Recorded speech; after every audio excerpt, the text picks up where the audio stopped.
Ya, Terlebih bagi saya, dalam kesempatan ini saya ingin berterima kasih kepada semua guru yang dulu pernah menyalurkan ilmunya kepada kami semua. Saya lihat di sini Bapak Panjaitan. Saya masih ingat kelas 1 SMU, kami berada di belakang kantor Pak Panjaitan. Dan waktu itu saya pergi ke kelas memakai sepatu militer, sepatu ABRI yang mungkin karena sudah tua dan rusak, tiap saya jalan dia akan berbunyi pak, puk, pak. Dan saya masih ingat, saya dipanggil ke kantor kepala sekolah. Dan Pak Panjaitan menawarkan untuk membelikan saya sepatu, Pak. Kawan-kawan, banyak sekali pengalaman-pengalaman indah seperti ini yang saya tidak bisa lupakan dengan guru-guru dan kawan-kawan lain. Seperti perasaan dari teman-teman seangkatan saya dan saya yakin kita semua alumni di sini setuju, Selapur has made us who we are. Ya.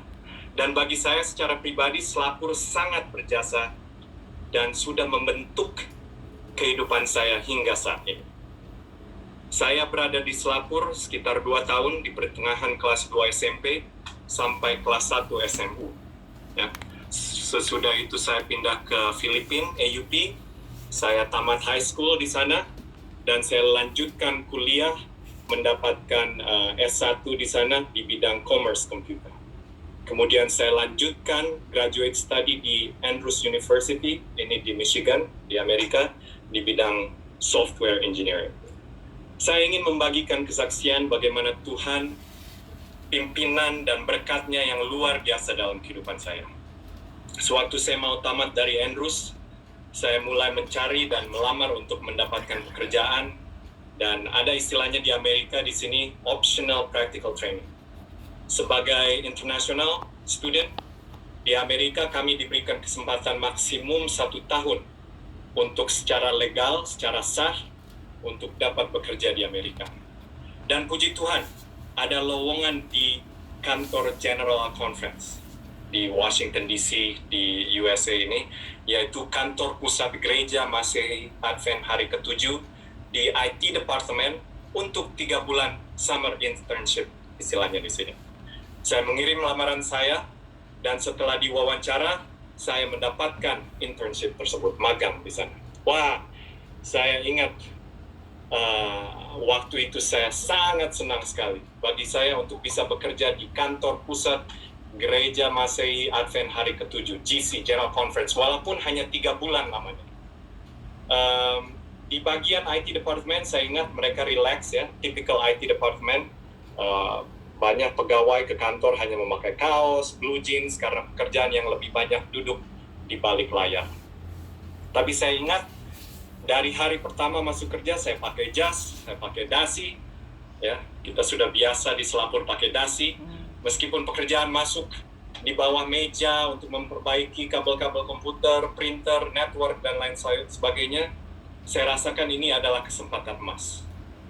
Menjelang 3 bulan summer internship, magang musim panas, kebetulan ada kebutuhan untuk Worldwide Accounting Software Implementation. Ini adalah inisiatif GC untuk memakai satu accounting atau business software di semua divisi, uni, conference, dan institusi lainnya di seluruh dunia. Jadi karena mereka tahu saya masih single dan bisa bekerja maksimum 1 tahun di Amerika, dan mungkin karena mereka melihat ini orang IT kenapa pakai jas dan dasi tiap hari, mereka tawarkanlah saya untuk diperpanjang internship-nya supaya dilatih di GC dan dipersiapkan untuk bekerja di SSD, Southern Asia Pacific Division di Filipina, kantor divisi di sana. Dan ini adalah sekali lagi untuk memenuhi inisiatif GC, ya, Worldwide Accounting Software Implementation. Saya disponsori untuk mendapatkan sertifikat. Saya ingat saya mendapatkan pelajaran komputer dari perusahaan-perusahaan besar seperti Microsoft, Cisco, dan lain sebagainya. Ya, harga untuk masuk kelas saja sudah ribuan dolar harganya. Pelatihan intensif selama beberapa minggu, lalu tiap kelas ada ujiannya untuk mendapatkan sertifikasi. Dan ada 7 kelas ya, tingkatannya. Dan puji Tuhan, saya menyelesaikannya dengan lulus semua dalam waktu yang relatif singkat. 1 tahun hampir berlalu, saya rasakan sangat diberkati untuk mendapatkan kesempatan ini. Saya sudah siap untuk kembali dan bekerja di Filipina di SSI. Tetapi satu hari ada Associate Treasurer, ya, wakil bendahara dari NAD. NAD ini adalah North American Division, Divisi Amerika Utara. Beliau datang ke kantor saya, wakil bendahara. Dia tanyakan kata-kata sebagai berikut. So Jovian, how do you like to work for NAD? Ya, karena ingat inisiatif untuk implementasi accounting software ini di semua divisi, termasuk NAD. Dan waktu itu kantor divisi NAD ini adalah di dalam gedung GC. Ya, waktu itu. Dengan segera saya respon, wow, thank you, saya bilang. I really appreciate the offer, but I'm an international student with limitations to work here in United States. Kemudian dia lanjutkan, yes, I know your situation. But are you interested? Saya katakan, yes, of course. Come with me, dia bilang. Saya ikut dia. Dia bawa saya langsung masuk ke kantor bendahara divisi North American Division. Saat itu juga saya diinterview oleh bendahara divisi yang sekarang beliau sudah menjadi bendahara General Conference. Ya, karena dia melihat muka saya adalah orang Asia, dia kemudian bertanya, so, where is home for you? Kata bendahara itu. Saya tidak tahu kenapa saya dapat ilham dari mana. Saya jawab, well, elder, saya bilang, home to me is in heaven. Dia tersenyum. Ya. Setelah diinterview, mereka meminta saya keluar di ruang tunggu. Beberapa menit kemudian, Associate Treasurer menghampiri saya. Dia jabat tangan saya, congratulations, you got the full-time job. We will take care of your immigration needs. Dia lanjutkan, do you know why we hire you? Kenapa kita memperkerjakan Anda? Dia bilang, no, saya katakan. Terus dia bilang, we see you come to worship every day. Ya, di GC, worship tiap pagi bukanlah suatu keharusan. Di kantor General Conference, bukan requirement. Meskipun ada sekitar 800 pengerja, hanya sekitar 10% yang ikut worship tiap pagi. Karena traveling, family reasons, dan lain sebagainya. Kebetulan Associate Treasurer ini termasuk dari 10% itu. Ya. Bagi saya pribadi, daily worship, kebaktian pagi sudah menjadi kebiasaan. Dan tentunya di GC, sebagai insentif tambahan, saya bisa mendengar devosional dari berbagai pengkhotbah kawakan terkenal kelas dunia. Kalau saya melihat sejenak ke belakang akan pengalaman kehidupan saya, tentunya dengan tuntunan dan berkat yang luar biasa yang Tuhan sudah berikan. Banyak sekali pintu-pintu yang Tuhan sudah bukakan. Tetapi ada satu pintu yang saya rasa adalah sebagai turning point, titik balik di kehidupan saya. Pintu itu adalah pintu masuk sekolah di Selapur. Saya masih ingat, sebelum masuk ke Selapur, saya sekolah di Jakarta, banyak kenakalan sebagai remaja, ya, sebagai anak pendeta, ya, peer pressure istilahnya. Di Selapur juga saya termasuk anak yang nakal. Saya sering dihukum oleh guru-guru di Selapur. Mungkin sebagai referensi, kita semua kenal Pak Agus, ya. Beliau sangat sabar, namun dia sempat memberi saya disiplin secara fisik. Sepertinya susah membayangkan Pak Agus disiplin secara fisik. Ya. Saya tidak perlu terangkan bagaimana dia mendisiplin saya, pakai apa, atau mendarat di mana, ya, atau sesakit apa. Yang jelas faktanya 25 tahun kemudian saya masih ingat beliau menghukum saya. Tapi semua hukuman, disiplin itu menempa saya untuk hidup mandiri, hidup bersosial, dan tentunya dalam bidang akademis di Selapur. Ya. Bahasa Inggris, saya lihat di sini, Mem Wiwi. Mem Wiwi, bahasa Inggris. Thank you, Mem. Had it not because of you, I would not be here right now. Saya gemar programming, accounting, finance, numbers, karena guru matematika, almarhum Pak Ringo dengan Pak Simanung Khalid waktu SMP. Di Selapur dulu tidak pernah saya bisa membayangkan bahwa disiplin Pak Toran, saya lihat di sini Pak Toran, untuk worship tiap hari jam 5 pagi, itu Pak Toran punya perkataan di loudspeaker, saya ingat, Tuan, bangun. Itu disiplin Pak Toran memberikan kesempatan buat saya untuk kerja full time di kantor pusat gereja Masehi Advent hari ke-7. Ya. Boleh beberapa menit lagi ini, kalau Pak Ringo katakan, Ini ibarat mau ke Lawang, ibarat mau ke Malang, saya punya kesaksian ini baru sampai di Lawang. Ya, jadi boleh beberapa menit lagi. Saya menikah dengan Kristal, nama istri saya keturunan Tionghoa, seorang anak pendeta. Menarik sekali cerita keluarganya. Opanya dipenjara 20 tahun. Dipenjara opanya Kristal ini karena menerjemahkan dan mendistribusikan buku-buku roh nubuat. Ya, kawan saya Pak Edward Ginting. Buku-buku roh nubuat di Cina, underground, di bawah tanah, puluhan tahun lalu. Karena Partai Komunis menangkap beliau, meskipun dia keluarga diplomat, ya, ayah opa istri saya ini adalah duta besar di Filipina. Tetapi dia mengetahui kebenaran Advent dan mempunyai passion untuk menyebarkan Injil. Tahun 2005 di GC Session St. Louis, dia direcognize oleh Mark Finley, VP President. Mark Finley waktu itu adalah Vice President, dan dia dipanggil ke depan untuk mendapatkan penghargaan sebagai salah satu pionir gereja Advent di Cina. Ini adalah opanya, ayah dari ibu istri saya, Kristal, yang sudah meninggal beberapa tahun lalu. Ayah istri saya, mertua saya yang laki-laki, juga dipenjara di labor camp. Ya, labor camp ini seperti kerja paksa di Cina selama 17 tahun. Kasus yang sama, mendistribusikan buku-buku roh nubuat. Yang menarik, waktu di penjara beliau membaca buku-buku medikal kedokteran, dan setelah keluar dari penjara dia mengambil ujian negara dan lulus sebagai physician dan bekerja di Cina sebagai dokter. Namun passionnya, kerinduannya yang terbesar adalah penginjilan. Jadi dia tinggalkan kehidupannya sebagai dokter di Cina dan mengambil jurusan teologi di sekolah Advent di Massachusetts di Amerika ini. Dia tamat jurusan kependetaan, dan waktu itu ada kebutuhan di daerah Washington DC ini untuk melayani komunitas Cina sekitar tahun 90-an. Beliau adalah pionir Chinese Church di sini sebagai pendeta pertama. Gereja ini adalah gereja kecil, ya, gereja kami, gereja kecil, namun banyak orang Asia bergereja di sini. Pendeta Misa, saya yakin kita semua kenal, pendeta Ang, eksekutif sekretari di GC, ya, ada Linda Ko, direktur Children Ministry, dan sebelum pensiun tentunya pendeta Kuntaraf juga bergereja di tempat gereja kami ini. Mertua saya sudah pensiunan, umurnya sudah 83 tahun, tetapi 3-4 kali setiap tahun beliau akan pergi ke Cina untuk melayani, berkhotbah, dan berceramah, karena itu adalah dia punya passion. Itulah sedikit tentang keluarga istri saya. Mungkin terima kasih karena jasa selapur juga, karena sering latihan, meeting di dekat koperasi, ya, kita terlatih, saya bisa dapat istri menikah dengan seorang anak pendeta yang ada sedikit darah diplomat, ya, sedikit. Kami menikah sudah 12 tahun, dikaruniakan 3 anak laki-laki. Istri saya profesinya adalah sebagai perawat.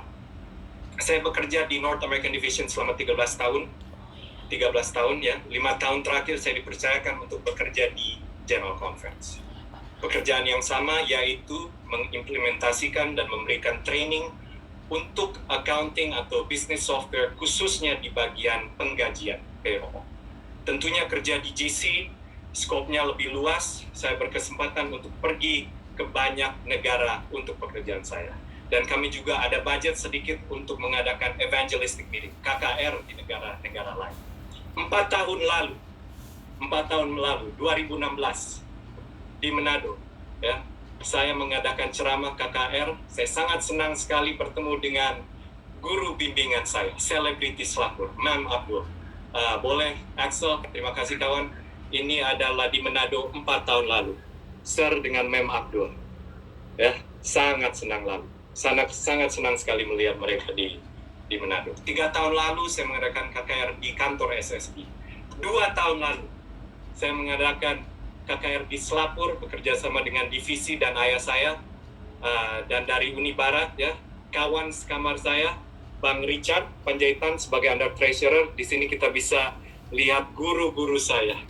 Ya, saya sudah tidak takut lagi dengan Pak Agus. Saya berdiri pas di samping Pak Agus. Di sini kita bisa lihat ada Mem Wiwi, Pak Suisa, Mem Suisa, ya, Pak Koko. Saya juga ketemu dengan guru-guru lainnya, Pak Pungus, Pak Purba, dan lain sebagainya. Ya. Dan kita kerjasama dengan kantor conference, ya, Foto berikutnya ini adalah foto dengan pimpinan-pimpinan conference Jawa Timur. Ada Pak Wagiran di sana. Ya, yang kurang di sini adalah Bang Richard, ya, Bang Richard Panjaitan, alumnus tahun 94 dari Selapur, yang beliau sekarang waktu itu adalah under treasurer di Uni Barat. Ya, ya, Pak Pungu saya ingat, Pak Suisa, saya lihat beliau memberikan pengumuman dengan ganasnya. Dia masih mengganas memberi pengumuman, saya ingat. Ya. Tahun lalu saya mengajak keluarga saya dan keluarga istri saya ke Taiwan untuk mengadakan KKR di sana. Ini adalah foto kami, keluarga kami, mertua saya di sebelah kiri, ya, Pendeta Jiao dengan istrinya. Kami bekerja sama dengan divisi North Pacific yang berkedudukan di Korea. Ada di situ abang saya, Bang Richard Sabuin, salah satu departmental director. Ya. Jadi waktu kami ceramah di sana, saya ingat mertua saya berkhotbah dalam bahasa Mandarin, ya, di Taiwan sana, dan ayah saya berkhotbah dalam bahasa Inggris diterjemahkan oleh besannya. Saya berkhotbah dalam bahasa Inggris diterjemahkan oleh mertua, dan anak-anak kami juga ikut serta melayani. Ya. Terima kasih kawan Axel. Saya pribadi, saya merindukan sedapat mungkin anak-anak saya supaya terpusat pemikiran mereka di dalam pekerjaan Tuhan. Keadaan saya, dan saya yakin khususnya kawan-kawan yang tinggal di Amerika ini, harus berkorban, karena dari sejarah akademis dan ekonomis mempersekolahkan anak-anak di luar, di publik itu jauh lebih murah, free tuition, ya, free lunch, dan tingkat akademisnya mungkin sering lebih tinggi dibandingkan dengan sekolah Advent. Tetapi saya sebagai orang tua, sebagaimana 10, 20, 30 tahun lalu orang tua kita menyekolahkan kita di Selapur, we believe and support Christian education. Sekolah Advent adalah yang terbaik. Gereja Masehi Advent hari yang ke-7 tidaklah sempurna. Saya ada akses dan menyaksikan secara langsung sepak terjang gereja kita banyak masalah. Karena pemimpin-pemimpin di GC, divisi, uni, conference, institusi, mereka hanyalah manusia yang tidak sempurna. Dan bukan hanya di White House, ya, di dekat sini. White House yang banyak politik dan drama, di kantor GC, ya, dan saya yakin kantor-kantor institusi lainnya banyak hal-hal atau challenge politik dan drama, ya, itu dari segi administrasi. Dari segi beribadah ada banyak pelbagai jenis dan rupa gereja Advent beribadah yang mungkin tidak sesuai dengan selera kita. Ada yang sangat konservatif, saya ingat di Filipina menyanyi harus ada proses approval dari music department. Ada yang lebih liberal, musik pakai band, ya. Salah satu gereja di dekat saya tinggal di sini, setelah sekolah Sabat, sebelum jam khotbah, saya melihat kenapa ini ada antrian panjang. Ternyata di ujung antrian ada barista, ya. Kita tahu ini barista seperti di Starbucks, mereka sajikan kopi, frappuccino, macchiato, espresso, dan lain sebagainya. Dan bukan hanya kopi jago, ya. Segala bentuk kopi sambil bersosial menunggu jam khotbah. Di Afrika saya bergereja di Rwanda. Lantainya tanah, ke gereja mereka tanpa alas kaki, tanpa instrumen musik, tetapi waktu pemimpin song service angkat suara, entah lagu apapun itu juga, ya, terdengar suara choir yang sangat merdu. Karena ada yang langsung ambil alto, tenor, bass, dan lain sebagainya. Sangat khusyuk, ya. Di beberapa negara maju lainnya ada namanya SDA Kinship, di mana gereja-gereja Advent ini ditargetkan untuk komunitas LGBT. Ini istilahnya gender non-binary option, ya, bukan laki-laki atau perempuan. Menarik sekali ini kasus, sampai ke pengadilan karena controversial, ya. Apa mereka diizinkan pakai nama Seventh Day Adventist Church, dan tentunya banyak kasus-kasus lain seperti women ordination, ya, ordinasi untuk wanita, dan list ini go on and on tentang ketidaksempurnaan gereja kita. Tetapi ingat akan Bahtera Nuh, di dalam itu tidak sempurna di dalam Bahtera. ya, tinggal dengan binatang, kotoran, aroma yang tidak ideal, dan lain sebagainya. Tetapi mempertimbangkan alternatifnya, lebih bagus kita berada di dalam bahtera daripada di luar bahtera. Minta maaf ini kesaksian bawaannya sudah jadi khotbah ya. Saya tidak mau menyita waktu kawan sekelas saya, pendeta